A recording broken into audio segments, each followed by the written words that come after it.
Palabra y vida. Con el padre Manuel Horta, desde Sevilla.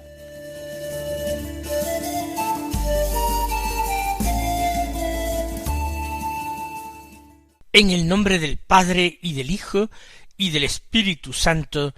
Amén. Alabados sean Jesús y María. Muy buenos días, queridos amigos, oyentes de Radio María y seguidores del programa Palabra y Vida. Hoy es el domingo, es el día del Señor. Pero es un domingo muy particular.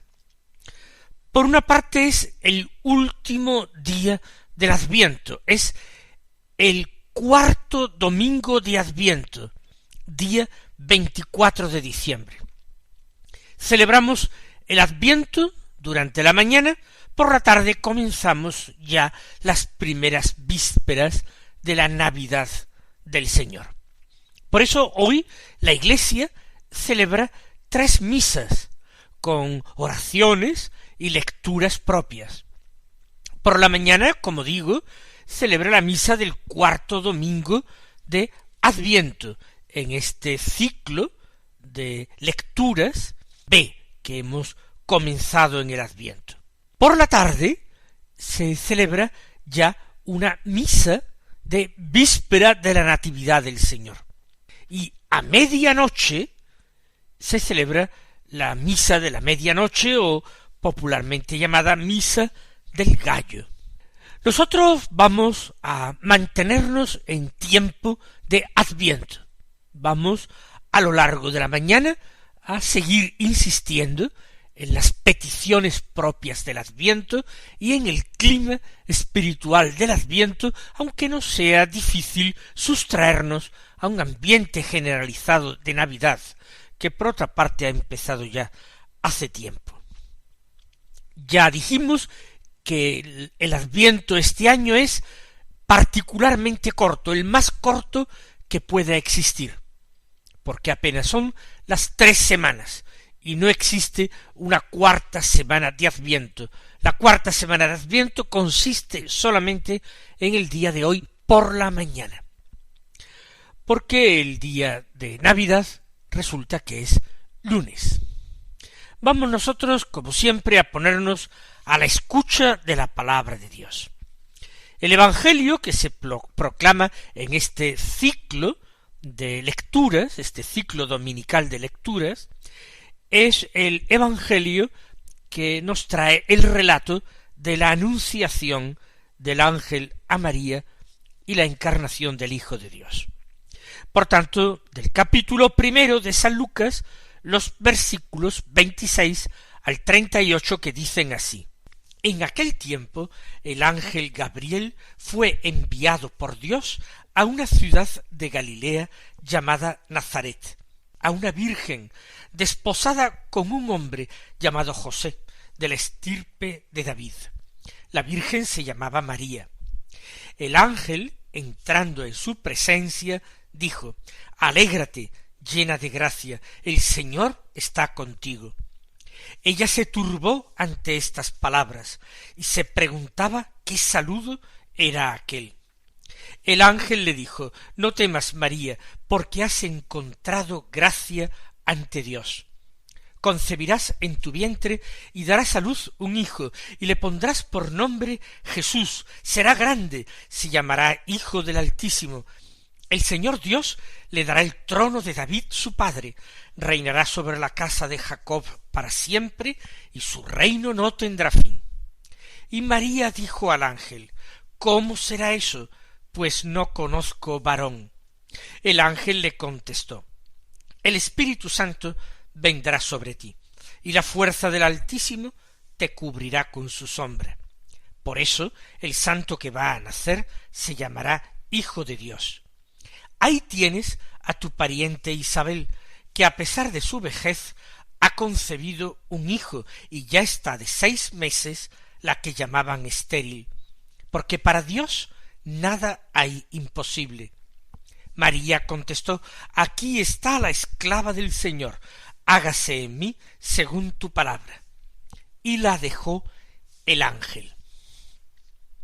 Después de escuchar una vez más este relato encantador de la anunciación de María, el relato de la vocación de María, vocación singularísima de María para ser la madre del Mesías y la madre de Dios, sin necesidad de entrar en el detalle de los versículos, vamos a hacer una consideración general que nos lleve de la palabra escuchada, de la palabra de Dios escuchada, a la vida, a nuestra vida.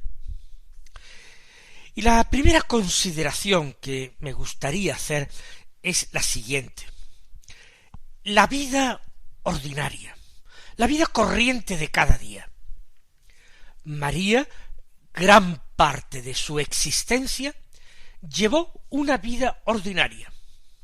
Madre de un hijo, esposa de un hombre, de una estirpe de gran abolengo, de estirpe real, de David, sin embargo, un hombre que era un carpintero, un teknon, dice el texto griego, el original griego de San Lucas, un artesano, un trabajador manual, por tanto, y viven, dice, en una ciudad de Galilea llamada Nazaret. Ciertamente, creo que es mucho llamarle ciudad a Nazaret.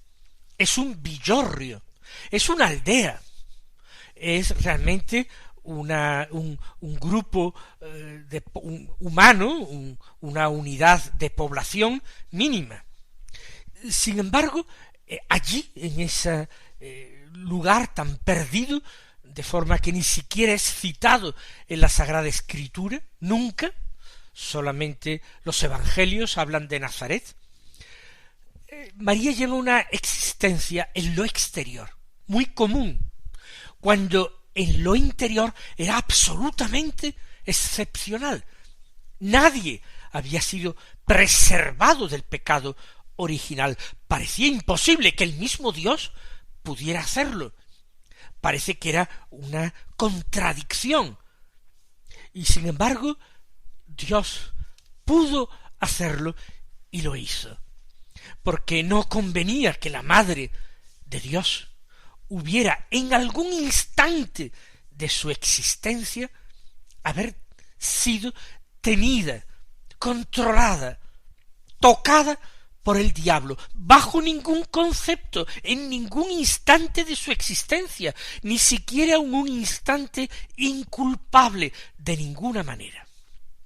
Ahora, ¿cómo actuó María en esta vida tan ordinaria? Para nosotros esto es de capital importancia, porque siendo nuestras vidas, en general, la de la mayoría de nosotros, muy común en lo exterior, nuestra propia vida de hijos de Dios, nuestra propia vida de hijos de María, hace que tengamos que tener una vida interior excepcional. María presta atención a su hijo, se entrega plenamente a él, su corazón es de Jesús. Pero María presta atención también a José, a quien ama, a quien cuida, a quien acompaña siempre a lo largo de toda su existencia hasta su muerte. María se pone a disposición de los hombres.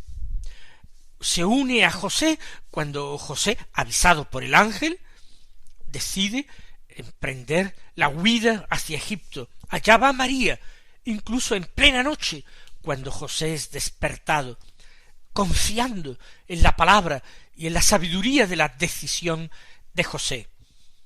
María escucha palabras que le son dirigidas, por ejemplo, no ya por el ángel, sino por hombres, por Simeón, por Ana, y nos imaginamos que por tantos y tantos vecinos o vecinas de Nazaret, que viendo que ella era una madre primeriza y muy joven, le darían muchos consejos acerca de cómo tenía que criar a su hijo, de cómo tenía que cuidarlo, de cómo tenía que educarlo.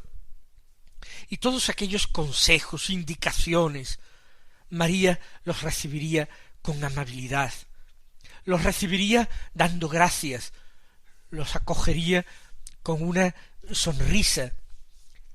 María, que era la sede de la sabiduría, que era la preferida entre todas las criaturas de Dios.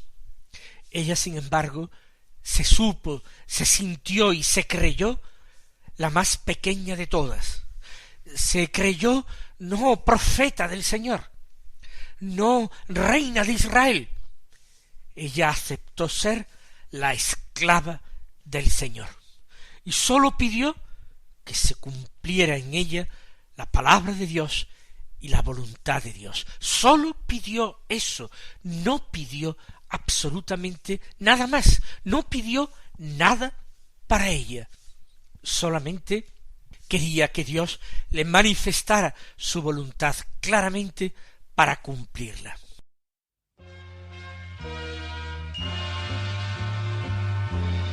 Alma mía, recobra tu calma, el Señor fue bueno contigo. Alma mía, recobra tu calma, el Señor escucha tu voz.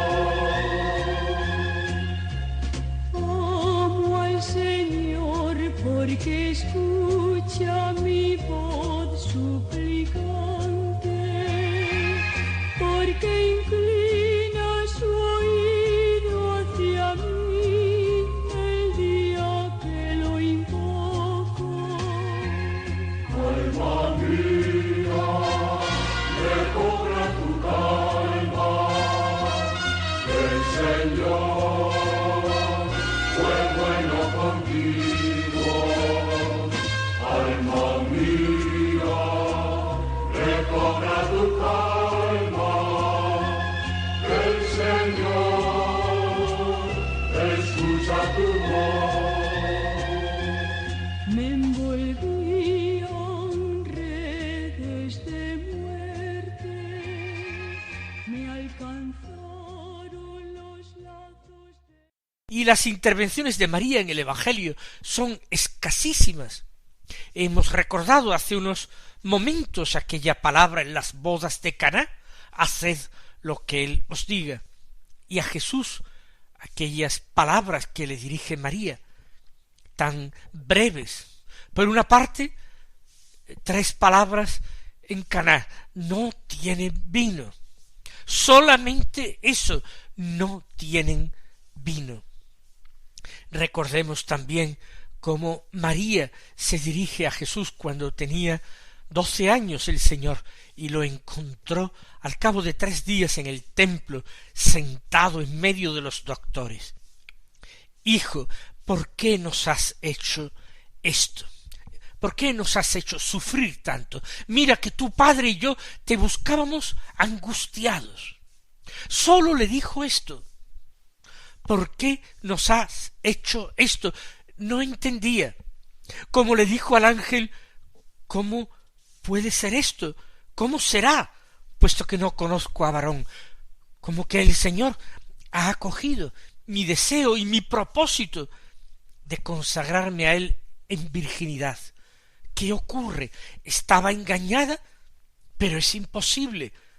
María sabía perfectamente, había discernido, el Señor se lo había dado a entender, que se complacía con su virginidad consagrada. Por tanto, ¿cómo será esto? Pues no conozco varón. Oh, hijo, ¿cómo es que nos has hecho esto? Tanto sufrir, tanto dolor. Tu padre y yo te buscábamos angustiados. Y pone a José por delante, porque el corazón de José también anduvo angustiado aquellos kilómetros que le separaban de Jerusalén para buscar al niño en la ciudad santa, donde parece que se había quedado, se había perdido, para vivir su vida de total entrega y consagración a Dios. María nunca imaginó ni soñó horizontes grandes, espectaculares, sublimes.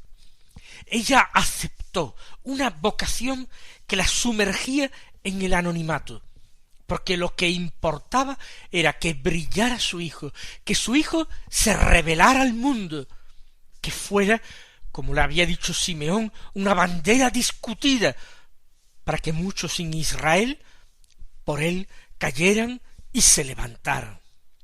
Esto es lo importante, que su hijo era el Mesías, que su hijo iba a sentarse en el trono de su antepasado David y que iba a reinar sobre la casa de Jacob, no por unos cuantos años, por muchos que fueran según el cómputo humano, sino que iba a reinar sobre la casa de Jacob para siempre, con un reino que no tendría fin. Y tanta grandeza del Hijo inevitablemente tenía que conjugarse con el pase a un segundo plano, al anonimato de la madre. Aquí la que importaba no era la madre, sino el hijo.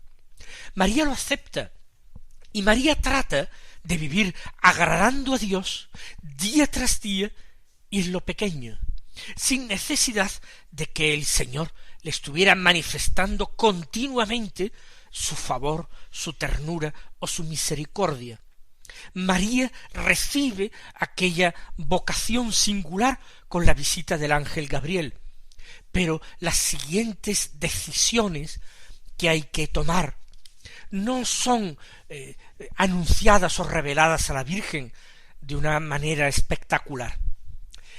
Después de esta anunciación, ella toma la decisión de ir a visitar a su prima Santa Isabel. El ángel le ha anunciado que está de 6 meses, la que llamaban estéril. El embarazo lo ha vivido hasta ahora Isabel con mucha reserva, con mucha prudencia. No se han echado las campanas al vuelo. Sabían aquellos 2 buenos hebreos que eran Zacarías e Isabel, ese santo matrimonio, sabían que aquello era de Dios, y por tanto las cosas de Dios deben tenerse en secreto, en silencio, hasta que Dios no manifieste que es su voluntad que se proclame y se difunda. Así María no había llegado a conocer el embarazo de su prima, aunque estaba muy avanzado, pero ahora que lo conoce no quiere excusarse de hacerle una visita. No para comprobar que es cierto lo que el ángel ha dicho. María ha creído. Precisamente Isabel, cuando la ve, la declara dichosa por esto. Bienaventurada, dichosa tú, que has creído lo que te ha dicho el Señor. Bienaventurada tú, porque eres la Virgen creyente, la mujer de fe. María ha creído el anuncio del ángel.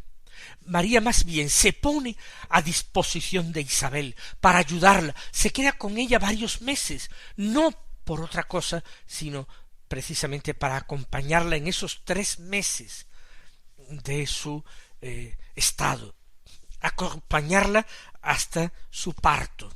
María está allí en el nacimiento de Juan Bautista, que seguramente nace en gracia de Dios, porque a la voz de María y con el motivo de la visita de María, él había saltado de gozo en el seno de su madre y había quedado lleno de Espíritu Santo, había quedado santificado antes de nacer, no concebido inmaculado, eso no, eso solo María, pero sí Juan Bautista había nacido sin mancha, había sido santificado, y todo con ocasión de la visita de María, que viene a anunciar el Evangelio, que viene a anunciar la buena noticia, que viene a llevar a Jesús, invisible, pero real en su seno, como un verdadero sagrario ambulante. María, como estoy diciendo, no recibe más indicaciones extraordinarias acerca de lo que debe hacer. La visitación, ya lo hemos dicho, es una iniciativa que toma ella para alabar junto con su prima la grandeza de Dios, para darle gracias a dúo, para magnificarle, para proclamarle grande y lleno de misericordia. Luego, en la vida de María hay otras decisiones que toman los hombres. Es el decreto del emperador el que obliga a desplazarse hasta Belén para empadronarse allí, ya que José era de la casa y familia de David.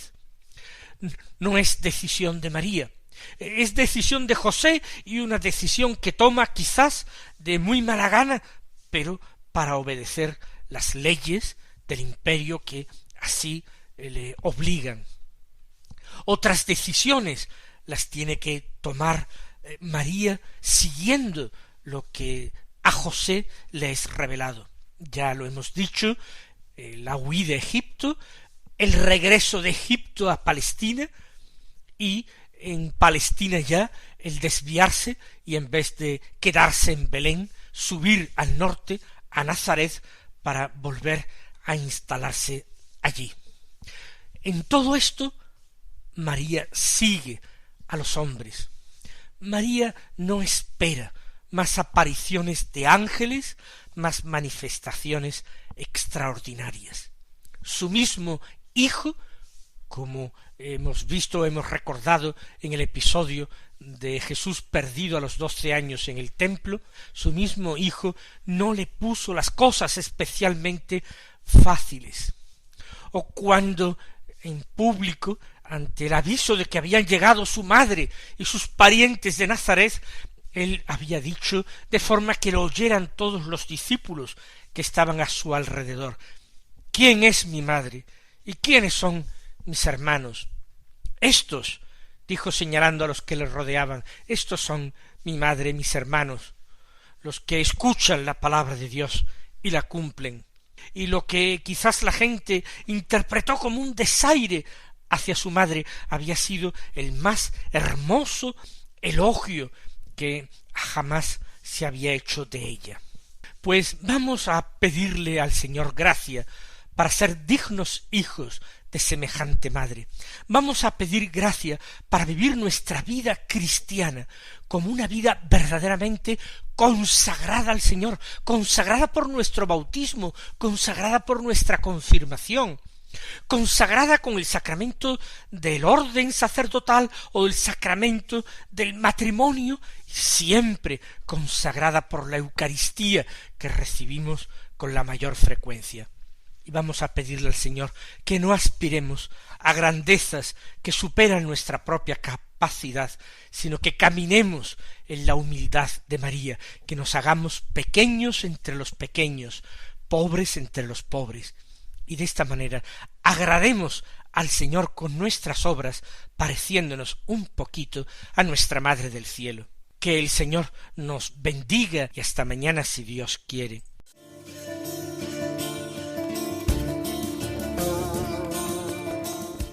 Han escuchado en Radio María Palabra y Vida, un programa que dirige el Padre Manuel Horta.